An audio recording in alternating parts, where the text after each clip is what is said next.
चलिए, जब वीडियो आपने ओपन ही कर लिया तो वीडियो को पूरा देख करके ही जाइए। सबसे पहले आप सभी दर्शकों को नमस्कार। आज ज्योतिष से संबंधित एक बहुत उपयोगी और बहुत लाभ जो आप सभी दर्शकों के काम आने वाला है, ऐसा विषय लेकर के आया हुआ हूँ। प्रायः ये सभी लोग जानते हैं और इसका उपाय ढूंढते हैं कि धन क्यों नहीं टिकता, क्या स्थिति है, कौन सा ऐसा कारण है जो हमारे पास धन नहीं टिक पाता है। देखिए, उसके पीछे कई कारण हैं। धन ना टिकना, उसके पीछे कई कारण हैं। अगर देखें तो हमारे जीवन में, व्यक्ति के जीवन में 3 प्रमुख बातें बहुत आवश्यक होती हैं जान लेना। धन ना संचय होना, धन ना टिकना, इसके पीछे कारण क्या है? क्योंकि आपने कई बार ऐसा सुना है और आपके साथ हो भी रहा है। पहले तो धन आएगा नहीं और आ भी जाएगा तो आप कितना ही उसको संभाल करके रखें, किसी न किसी प्रकार से वो निकल ही जाएगा, वो धन खर्च ही हो जाएगा। या आपके घर का कोई सामान या इलेक्ट्रॉनिक का कोई सामान या घर में कोई ऐसी मशीन खराब हो जाएगी, उसमें आपका पैसा लग जाएगा। किसी न किसी प्रकार से ये पैसा निकल जाता है। क्यों नहीं ठहरता धन? क्या कारण है? धन संचय नहीं हो पाता। कितना भी हम प्रयास कर लें, संचय क्यों नहीं होता और क्यों चला जाता है? इसके पीछे 2 कारण होते हैं। सबसे पहले तो आप यूं समझ लीजिए कि हमारे जीवन में धन ना संचय होना, खर्च होना, इसके पीछे पहला कारण जो है कि आपके पास कमाई का जो रास्ता है, जो आमदनी की रास्ता है, वहाँ से आपको 2 रुपये प्राप्त होते हैं। लेकिन आपका परिवार, आपको जिन परिवार को आपको चलाना है वो परिवार बड़ा है, तो कमाई आपकी 2 रुपये, लेकिन खर्च आपका 2 रुपये भी, खर्च भी आपका 2 रुपये है। तो एक तो ये हो जाता है धन ना संचय होना का कारण। जो धन हमारा व्यर्थ में ही, बिना काम, बिना वजह, किसी न किसी प्रकार से, एक तो ये हो जाता है कि हम 2 रुपये हमारी कमाई है और 2 रुपये हमारा खर्च है, क्योंकि हमारा परिवार या हमारे कुछ ऐसे कार्य हैं, अपने परिवार को पालना, उनकी इच्छाओं की पूर्ति करना, ये भी कारण हो जाता है। तो यहाँ पर खर्च आप समझ सकते हैं। खर्च क्यों है? क्योंकि आपके पास आमदनी उतनी है नहीं है और खर्च आपके पास ज़्यादा आता है। यहाँ पर आपका धन इसलिए संचय नहीं हो रहा। दूसरा कारण, आपके पास कमाई 2 रुपये, लेकिन खर्च आपके पास 1 रुपये है, फिर भी आप धन संचय नहीं कर पा रहे। इसके पीछे कारण क्या है? कमाई आपकी 2 रुपये, लेकिन खर्च आपका 1 रुपये है, फिर भी उसमें कुछ तो बचना चाहिए, लेकिन क्यों नहीं बचता? किसी न किसी प्रकार से आपके घर में कोई बीमार हो जाएगा, या कोई सामान खराब हो जाएगा, या फिर किसी न किसी प्रकार से आपका वो धन जो आपने संचय किया, रखा हुआ है, वो धन किसी न किसी प्रकार से निकल जाएगा। संचय नहीं होना, इसके पीछे भी बहुत बड़ा कारण है। क्यों निकल जाता है? हम कितना भी संचय कर लें, क्यों निकल जाता है? क्योंकि हमारी कमाई 2 रुपये, खर्च हमारा 1 रुपये, लेकिन फिर भी हमें कुछ लाभ, कुछ संचय भी होना चाहिए, लेकिन किसी न किसी कोई बहाना करके वो निकल ही जाएगा। कई बार आपने ऐसा भी सुना होगा कि साहब, पहले जिस जगह हम रहते थे उस जगह बहुत तकलीफ और बहुत मुसीबत में थे, लेकिन जब से हमने नया घर लिया या उस स्थान को चेंज करके जब से हम यहाँ आए हैं, यहाँ हम दिन दुगनी और रात चौगुनी कर रहे हैं। कई बार आपने ऐसा भी सुना कि साहब, हम वहाँ पर जब थे बहुत अच्छे से थे, बहुत अच्छे से रहते थे, हर कार्य हमारा अच्छे से चलता था, धन भी की आय भी बढ़िया होती थी और धन का संचय भी बहुत होता था। लेकिन जब हम यहाँ आए हैं, जब से, तब से हमारे पास धन नहीं संचय हो रहा, धन हमारे पास संचय नहीं हो रहा। ध्यान करिएगा, एक चीज बात अवश्य जीवन में ध्यान रखिएगा, वास्तु का जो प्रभाव होता है ये व्यक्ति के ऊपर बहुत अधिक होता है। वास्तु दोष अगर आपके घर में है तो आप धन कितना ही कमा लें, कितना क्यों ना कमा लें, लेकिन उसको संचय नहीं कर पाएंगे। जितना कमाएंगे वो किसी न किसी बहाने से निकलता जाएगा, एक एक करके निकलता जाएगा, टिकने वाला नहीं है। वास्तु का प्रभाव और व्यक्ति के जीवन में दूसरा कारण, अगर आपकी जन्म कुंडली में अगर धन आप 2 रुपए कमाते लेकिन खर्च आपका 1 रुपए है, लेकिन आपके अगर जन्म कुंडली में धन भाव अथवा पीढ़ित है, आपकी जन्म कुंडली में धन भाव पीढ़ित है, जो जन्म कुंडली का दूसरा भाव होता है, और जन्म कुंडली का 12वां भाव, ये अगर दोनों पीढ़ित हैं तो भी आपके जीवन में धन संचय नहीं होने वाला। व्यय फालतू की बातों में, फालतू के कार्य में, यानी किसी न किसी प्रकार से वो हमारा जो धन रखा हुआ है किसी न किसी बहाने से वो निकलता चला जाएगा, निकलता चला जाएगा। अगर ये स्थिति आपके पास है तो आप जरूर अपने नजदीकी कोई पंडित जी हो या ज्योतिष का कार्य करते हो उनसे आप जरूर दिखवाइए। प्रायः दूसरा भाव पीड़ित और 12वां भाव पीड़ित होगा धन ना संचय होने के। और अगर आय नहीं हो रही है तो देखिए कि आपकी जन्म कुंडली में धन भाव और आय भाव पीड़ित होंगे, लेकिन आय है आपके पास फिर भी धन नहीं संचय हो रहा। उसके पीछे कारण ये कि आपके जन्म कुंडली में निश्चय ही धन भाव और व्यय भाव दोनों पीड़ित हैं, जिसके कारण आपके जीवन में धन नहीं संचय हो रहा। व्यक्ति के जीवन में वास्तु का और जन्म कुंडली के 2 और 12वें भाव का प्रभाव, जो हमारे ऋषि और मुनि थे उन्होंने हमारे हाथ में उन्होंने सारा कुछ पहले से ही रख दिया है। सारा कुछ इस हाथ की जो लकीरें होती हैं इसमें सारा कुछ उन्होंने से पहले ही उन्होंने लिख दिया। हम इस अपने हाथ के लकीरों से भी जान सकते हैं। अगर आपके पास जन्म कुंडली नहीं है, आपको डेट ऑफ बर्थ आपको नहीं मालूम है, तो आप किसी नज़दीकी पंडित जी के पास जो जानकार हों उनके पास जाइए और अपनी हाथ की लकीरों से भी यह पता कर सकते हैं कि मेरे पास धन क्यों नहीं आ रहा, क्या समस्या है मेरे जीवन में। यहाँ से भी आप पता कर सकते हैं। अगर आपके घर में, ध्यान दीजिएगा, अगर आपके घर में जो जल प्रवाह का दिशा है, जो जल प्रवाह की दिशा है पश्चिम नहीं होनी चाहिए। अगर पश्चिम वास्तु के हिसाब से अगर आपकी जन्म कुंडली में घर पर जो जल का प्रवाह, बाथरूम या अन्य जल का जो प्रवाह निकास होता है वो पश्चिम दिशा में अगर होगा तो भी आपके जीवन में धन टिकने वाला नहीं है। किसी न किसी काम या कोई ना कोई ऐसी वजह आ जाएगी जिससे वो धन आपका निकलता चला जाएगा। धीरे धीरे एक एक करके सारा निकल जाएगा। कुछ ना काम होने के बाद भी वो कोई ना कोई बहाना लेकर के सारा धन निकल जाएगा।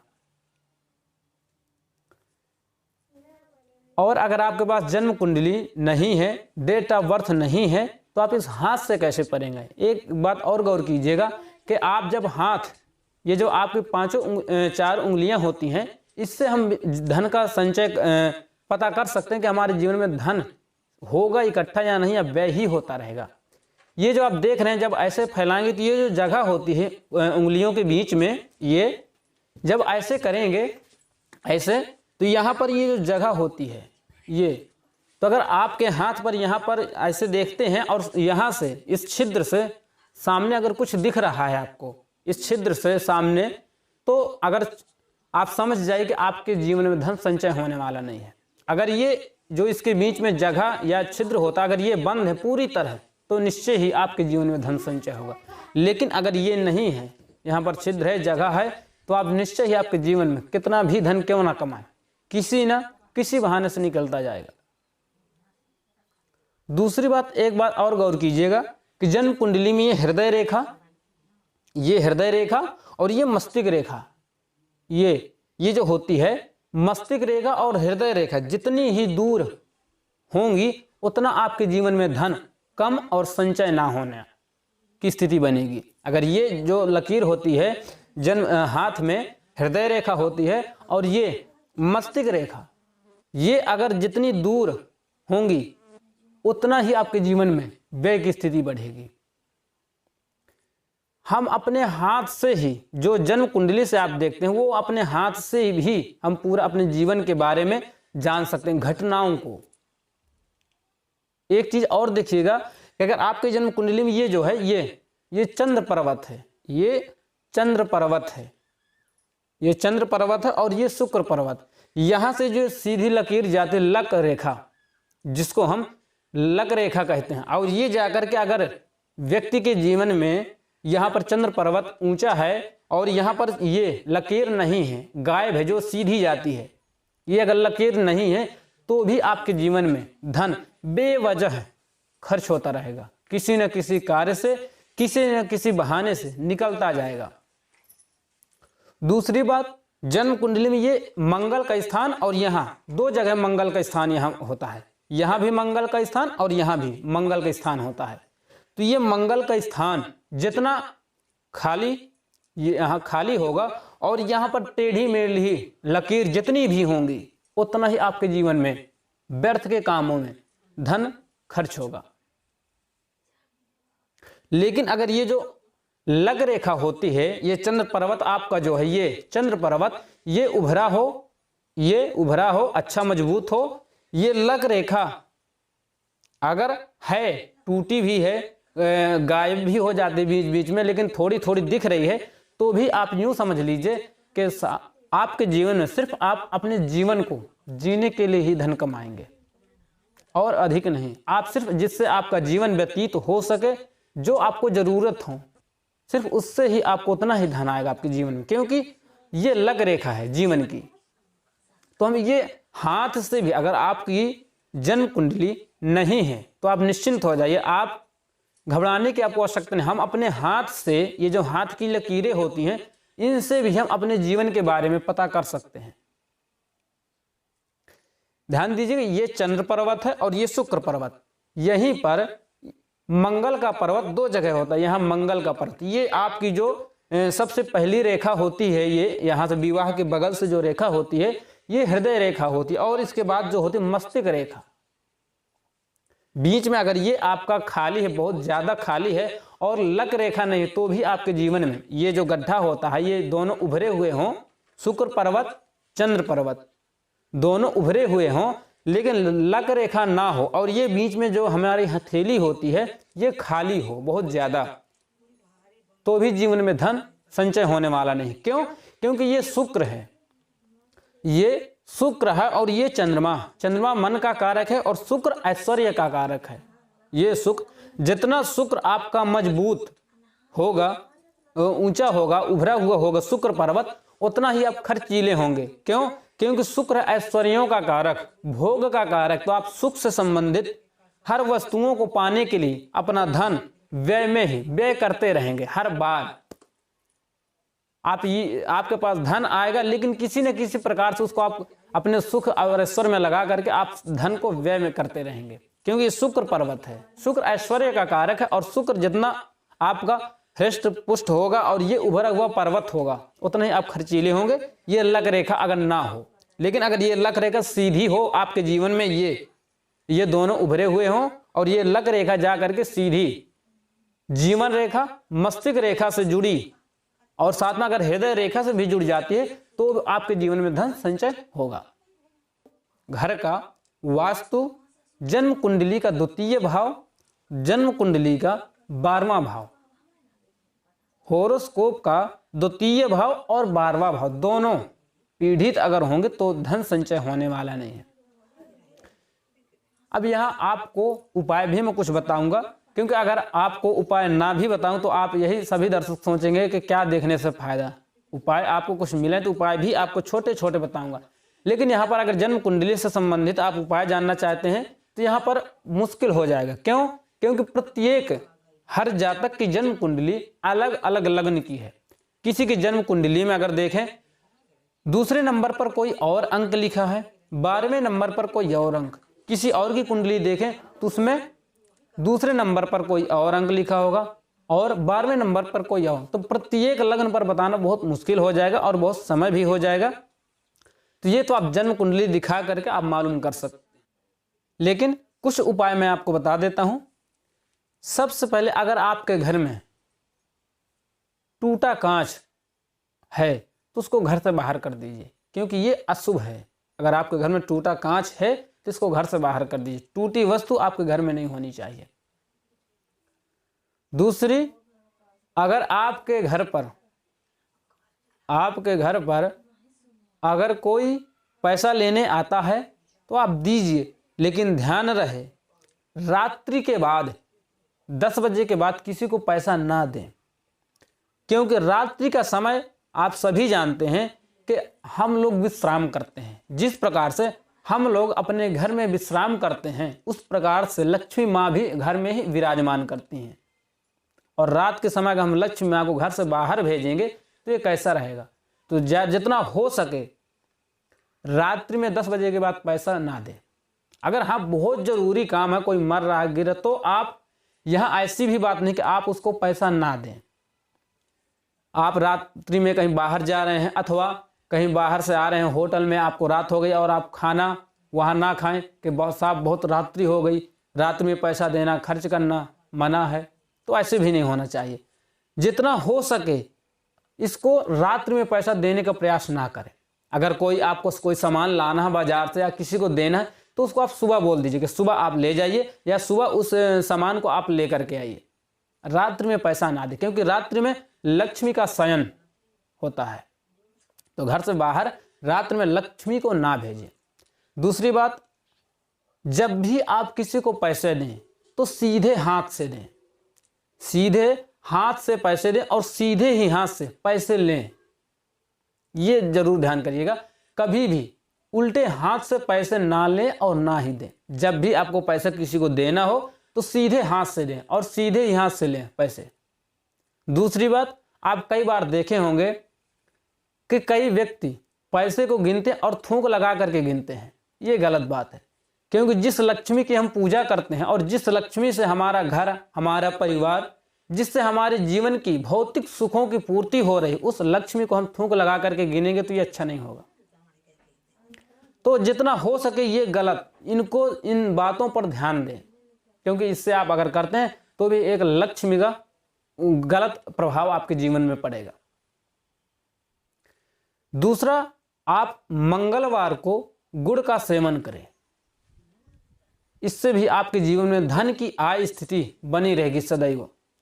दूसरा, मंगलवार को हो सके तो पूड़ी, मीठा अथवा गुड़ और चने गाय को खिलाएं। इससे भी आपके जीवन में धन की स्थिति सदैव बनी रहेगी। खास करके मंगलवार के दिन लाल वस्त्र धारण करें तो भी बहुत अच्छा होने वाला आपके लिए। जीवन में धन की स्थिति को प्रायः आपको बढ़ाएगा। हो सके तो मंगलवार को लाल चंदन जरूर लगाएं। इससे भी आपके जीवन में धन की स्थिति सदैव बनी रहेगी। अगर ये आप करते हैं तो इनमें से आप कोई सा भी उपाय कर सकते हैं जो आपको उचित लगे। लेकिन और मैं बड़े उपाय इसलिए आपको नहीं बताया, हो सकता है आप ना कर पाएं, क्योंकि उसमें आपको नुकसानी भी हो सकता है और वो आप सही से कर भी ना पाए। ये आपके लिए आसान रहेगा और कर भी इसको सकते हैं। तो ये छोटे छोटे उपाय आप करिए।